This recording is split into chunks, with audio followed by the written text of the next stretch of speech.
L'opinion populaire. On voyait que les Américains devaient marcher sur leur fierté et leurs principes. Une liberté de penser. Mais il le fait d'une façon particulièrement grossière et maladroite. Une force internationale. Et même, on va plus loin. Luc La Liberté. Écoute, Luc, je vais t'avouer que je suis sous le choc de ma lecture de The Original Sin. J'ai pas terminé. Puis j'ai croisé tantôt dans les couloirs Félix Séguin, qui l'a lu lui aussi. Puis on s'en parlait à quel point c'était beaucoup plus grave qu'on croyait. Écoute, tu sais, des fois, tu n'as pas le choix en tant que parti. Il faut que tu fasses rencontrer le chef du parti, le président, aux fondateurs, là, aux ceux qui donnent de l'argent au parti, aux donateurs du parti, parce qu'ils veulent se faire photographier avec Joe Biden, mettre la photo dans leur bureau, puis montrer à tout le monde à quel point ils sont importants. C'est bon pour leur statut social, influent. Fait que là, tu es obligé de faire des rencontres avec les donateurs du parti. Mais tout le monde tremblait autour de lui, Joe Biden, parce qu'il savait. Et quand les donateurs du parti le voyaient, ils disaient, mais voyons, je ne donnerais pas 10 piastres à ce parti-là. Le gars est complètement sénile. Hallucinant quand même. Là. Ce qui me revient à l'esprit en t'écoutant parler, c'est George Clooney. On a demandé à George Clooney, qui est un démocrate qui a beaucoup donné, investi de sa fortune personnelle pour le Parti démocrate. Là. Il est affiché, tatoué démocrate depuis un certain temps. Et on l'avait interrogé sur pourquoi vous êtes commis dans ce texte qui a paru dans le New York Times. Et c'est un peu ce qu'il avait dit. C'est je peux pas croire en rencontrant le président. Il disait avoir beaucoup de respect pour Joe Biden, qu'il connaissait depuis un certain temps, à tout le moins, en tout cas, la vice-présidence. Mais là, il disait, je ne peux pas me ranger derrière lui, finalement. L'état dans lequel il est, il faut qu'on passe à autre chose. Puis rappelle-toi, ça a déboulé après le texte de George Clooney. Mais combien, moi, j'en reviens souvent à ça, c'est que l'entourage immédiat du président s'accroche, que sa conjointe, qui a joué un rôle plus grand dans la dernière année, s'accroche. Je dis pas qu'il faut pardonner ça, mais je comprends la logique. Que les gens du parti qui ont négocié avec le président pendant longtemps se soient tus, même en coulisses. Ça a été très long avant que Nancy Pelosi parle, avant que Chuck Schumer parle, avant que quelqu'un comme Barack Obama sorte un peu de sa réserve, même si c'était à mots couverts.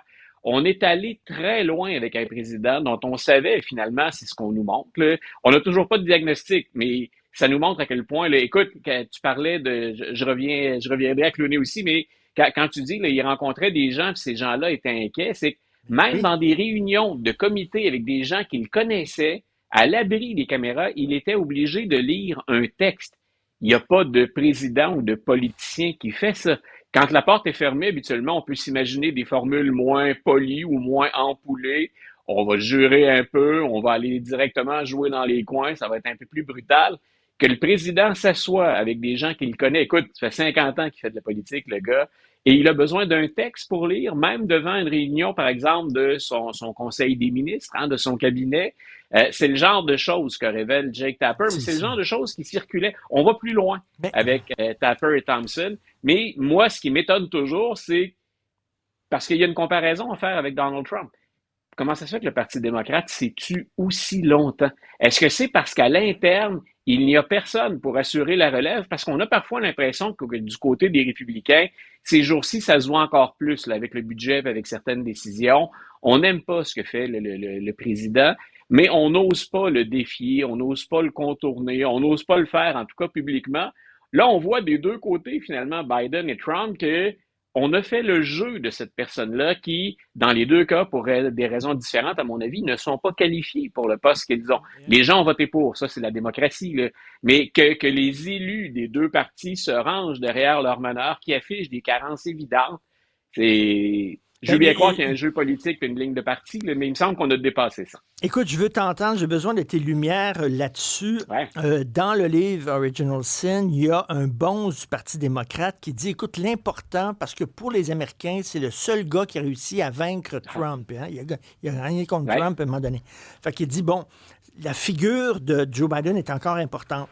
On va le faire élire, puis une fois qu'il va être élu, on va le mettre dans un placard, là, puis il ne fera pas grand-chose. Puis de toute façon, l'équipe va être derrière lui, parce que quand tu votes pour un chef, tu votes aussi pour son équipe.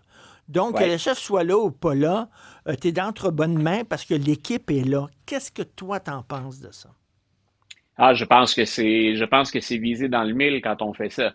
Reste à voir après si le président accepte d'être manipulé comme ça ou d'être tassé comme ça. Mais Joe Biden n'aurait pas été le premier politicien à être poliment tassé ou le premier président pour lequel son équipe prendrait plus de place.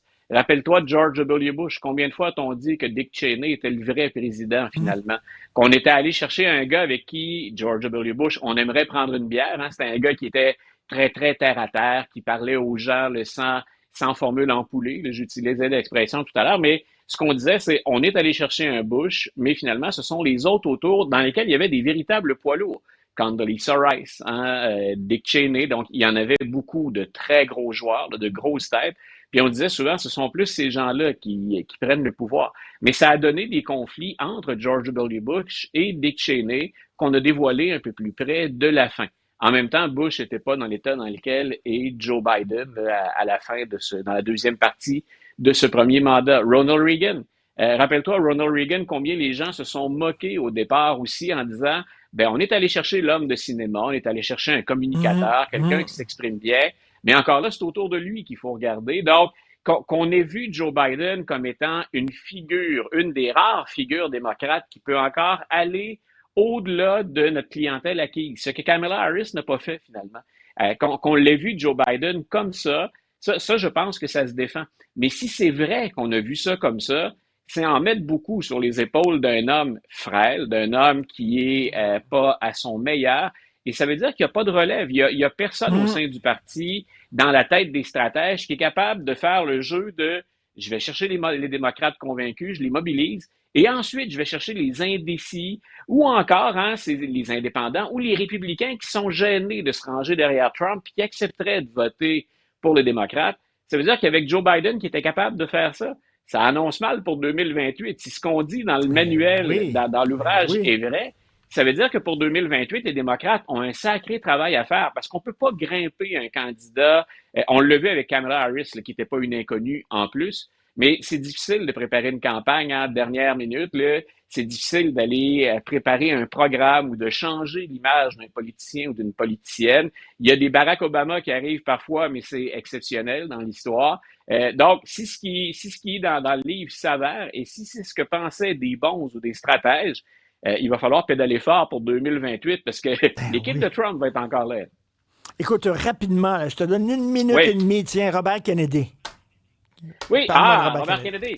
Junior. On avait parlé 1 minute et demie. Donc, on avait parlé de Robert Kennedy en l'associant, entre autres, à la question des théories du complot, mais surtout à la remise en question de la science, à de la désinformation sur la vaccination. Et là, alors qu'il est à la tête, finalement, de la santé aux États-Unis, il vient de laisser tomber, en fait, on attend que ça soit changé sur le site du département, du ministère, mais il viendrait de laisser tomber la recommandation de vaccination contre la COVID pour les femmes enceintes et les enfants de moins de 6 mois. Et ça va à l'encontre d'à peu près tout ce que recommandent les spécialistes aux États-Unis. Je rappelle qu'on ne parle pas d'une obligation de vaccination, on parle d'une recommandation. Ce que la santé publique ici nous recommanderait de faire. Tu fais ce que tu veux après, hein? Personne ne va te mettre de force une aiguille dans le bras. Mais donc, lui est allé très, très, très loin et ça nous ramène à la raison pour laquelle il était critiqué lors de sa nomination. Il prend une décision qui ne s'appuie sur rien au plan scientifique et il rejette de l'autre côté l'avis des scientifiques. Je pense que Gaétan Barrette serait d'accord avec moi parce que je l'ai déjà entendu parler, Gaétan, à ce sujet-là, mais s'il y a une force qu'on avait aux États-Unis, c'était la santé publique. C'est quelque chose qui est important pour la planète, c'est important même pour nous au Canada. Kennedy Jr. ne va pas dans le bon sens de ce côté-là. Surtout qu'il y a un nouveau variant qui arrive, là, puis qui paraît peut-être un peu agressif. On se croise les doigts. Merci beaucoup, Luc. À demain. Une bonne fête de journée. Salut.